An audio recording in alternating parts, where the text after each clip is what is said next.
Good morning, ladies and gentlemen. First of all, I'd like to express gratitude to the European House Ambrosetti for inviting me to participate at this important event. It's a great pleasure to be in this beautiful place and to enjoy your company. My visit to Italy started yesterday. I visit your country quite regularly. Last time I was here on a state visit in 2020 when we signed a strategic document on partnership between Italy and Azerbaijan. This visit also was very successful. I had very good meetings with Mr. President, with Mr. Prime Minister, and we discussed a broad range of issues of close strategic partnership cooperation between our countries. Also, I'd like to add that President Mattarella, 4 years ago, paid an official visit to Azerbaijan. So this shows that our political dialogue is very active, and we add to bilateral agenda new very important items. One of them is education. So we talked yesterday not only about energy issues, economic development, but also about education. And yesterday, in the building of Azerbaijani embassy in Rome, there was an excellent ceremony which marked the beginning of creation of Italian-Azerbaijan University. Ada University of Azerbaijan is a partner to 5 leading Italian universities: Louis University, Milan Technological University, Turin Technological University, Bologna University, and Sapienza University of Rome. So that means that our agenda is very broad, but of course, main subject of discussions was energy policy, especially in these difficult times. To talk about Azerbaijan's role for energy security, I need to draw your attention to some historical moments. Our energy strategy has been divided into stages. At the first stage, just 3 years after restoration of our independence in 1994, actually we were the first country which invited major energy companies of the world to work in the Caspian Sea. And very soon we became an exporter of oil to European market, primarily to Italy. And Azerbaijan is #1 oil supplier to Italy for many years. But being a landlocked country, we needed to have export pipelines, so we led the process of changing the energy map of Eurasia, building 2 strategic oil pipelines, one to Mediterranean port of Turkey, another to Black Sea port of Georgia, thus diversifying the energy supplies to Black Sea market and world market. Second stage of our energy strategy was development of huge gas fields. According to the information about proven reserves of Azerbaijan, they're equal to 2.6 trillion cubic meters. And Azerbaijan, for many years, already for more than 10 years, is a reliable supplier to the neighboring market. But of course, taking into account the existing potential and our plans of investments in gas infrastructure, we needed to build a major gas supply pipeline, which was called by us Southern Gas Corridor. Southern Gas Corridor is an integrated pipeline system consisting of 3 pipelines: South Caucasus Pipeline, Trans-Anatolian, TANAP, and Trans-Adriatic, TAP, which ends here in Italy. This is a 3,500 kilometers, a very complicated technical infrastructure, partly goes across high mountains, partly goes on the seabed. And the last day of 2020, on the 31st December, the final part of that major project, TAP, was inaugurated. Since that time, for 1.5 years, Azerbaijan became a supplier of natural gas to 3 European countries, apart from Turkey and Georgia. 13.5 billion cubic meters of gas have been supplied to Europe. For 1.5 years, 11.7 billion out of that to Italy. And this year, we plan to increase the volume, and we project to supply Italian market with close to 10 billion cubic meters. Our total export will be more than 22 billion cubic meters, and with great potential to grow. Last month in Baku, Madam Ursula von der Leyen, President of the European Commission, and myself signed a memorandum of understanding on strategic partnership in the energy field between European Commission and Azerbaijan. This is a very important step towards further development of our energy resources. And based on that, I called it a roadmap for the future. We will plan, I'm sure we will achieve it, to double our energy, natural gas export to Europe. But for that, we need to undertake important steps, political decisions, technical steps, and of course investments. Because the capacity of Southern Gas Corridor, different segments, is different. TANAP has capacity of 16 billion cubic meters. We plan to expand it up to 32. And TAP has a capacity of 10 billion cubic meters, and it's almost full. So we need to expand it at least to 20. That will need, of course, additional financial contribution. As a country, as an investor, we are ready to do it, but that also must be done by other members of our team.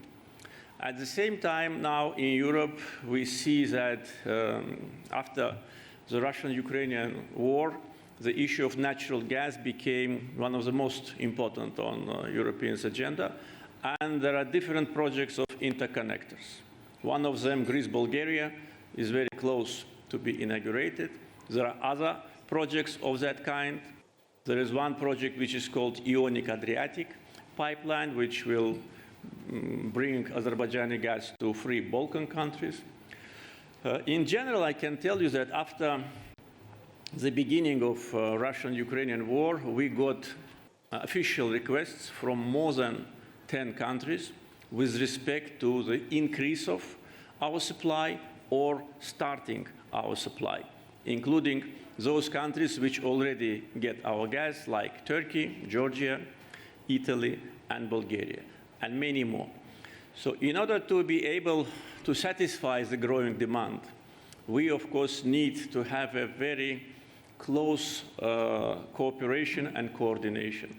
For that purpose, we already officially launched the dialogue between EU and Azerbaijan on energy, which will cover not only natural gas, but other segments of energy market, particularly electric energy, hydrogen, and green hydrogen. And this brings us to the third stage of Azerbaijan's energy strategy, which is investment in renewable sources of energy. We started this process several years ago, though, as you can understand with those figures which I brought to your attention, we are pretty comfortable with natural gas and with oil, and our power stations work both on natural gas and on fuel oil and also on hydro resources.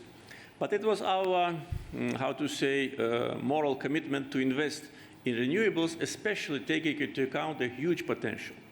And they've been already made the evaluation of the potential of renewable energy in Azerbaijan. So only in Azerbaijani sector of the Caspian Sea, the proven potential is 157 gigawatts of energy. In the territories which we liberated during the patriotic war of 2020, in Karabakh and Zangezur, the potential of solar, wind, and hydro energy is more than 10 gigawatts. And we are already in the process of development of this huge potential. I can tell you that 3 leading energy companies, one from Saudi Arabia, one from UAE, and one from United Kingdom, already are investing and planning to invest in 3 renewable power stations of total capacity of more than 700 megawatts. So that will save us additional gas for export, and that will increase our export potential. Today we are talking about how to bring our electric energy to Europe through existing line, which goes through Georgia, Turkey, Bulgaria, and further to Europe, or through new line, Zangezur corridor, which has a great potential also for alternative energy supply route. So these are basically three stages of our energy development, which today are, how to say, needed, not only in Europe, but on a broader market. And we are ready to do all what we can in order to satisfy the growing needs of our partners. It is clear that energy security is national security. And after the war in Ukraine started, it is clearer than ever before. So thank you for your attention. And once again, thank you for inviting me to attend this important event. Thank you, President Aliyev. Would you join me for a couple of questions? And thanks for your speech, because actually it's exactly in the middle of the issue here, because we're discussing in my country, all over Europe, the energy situation is at the key. But let me just ask you something. You know, there's a regional issue out there. And I couldn't just ask myself, listening to you, how difficult should it be being in the region, having historic ties to Russia, and try to figure out what's your own politics out there? How do you cope with that? That's difficult, no? It may seem difficult, but that's our history, that's our geography, and we live in this geography forever. And neither we nor our neighbors can change this geography. I think the success of our country in political development and strengthening of independence, we celebrated last year 30th anniversary of our independence, demonstrates that it is possible to build normal relations with neighbors, and at the same time with big neighbors, much bigger than you are, and at the same time to preserve your identity, national identity, independence, and your independent political course. And with respect to relations with our neighbors, I can say that we always try to find areas of cooperation, and those areas which were problematic or where we had a different approach, we always articulated that. We never adjusted ourselves to a policy of our big neighbors. We always had our own policy, which is based on international law, justice, decisions and resolutions of international organizations, and common sense. And that's why I think we succeeded. Azerbaijan now is stable from political point of view, from economic point of view. We invested a lot in being independent from point of view of economic activity. Otherwise, we would have felt under dependence. So we've been part of empires. We've been part of Soviet Union. Now, 30 years, our people live free, and we want to live free forever. For that, we must be strong. We must have good friends and partners. It's so important what you're saying, and you know, I was listening while you were mentioning the new ties in the region, and not just in the region, with Italy, with my country, about culture or education, and all those ties that are connected to energy and to the energy exchange. In the next panel, we will be discussing the new global order. Seen from your perspective, seen from your country, how is it going to shape? Well, it depends on many circumstances. Of course, difficult to predict what will be the new global order, but it is clear that the world will never be as it was before February this year. The world has changed, and how this change will evaluate, it will depend on a variety of factors. It will depend on how long the war in Ukraine continues. It will depend on what will be the end of that war, what will be the balance of forces in the world, and of course in the region. For us, the most important, as a country which is relatively newly independent, important is to protect us from external problems and external challenges, because internally our country is well integrated, society is mobilized, there is a unity in what we are planning to do and how to develop the country. Therefore, for us, the most important is what will be the implication of new global order to our region, what will be the position of big regional countries, how we will succeed in our plans to achieve peace with Armenia, and what will be the future of our children and new generations.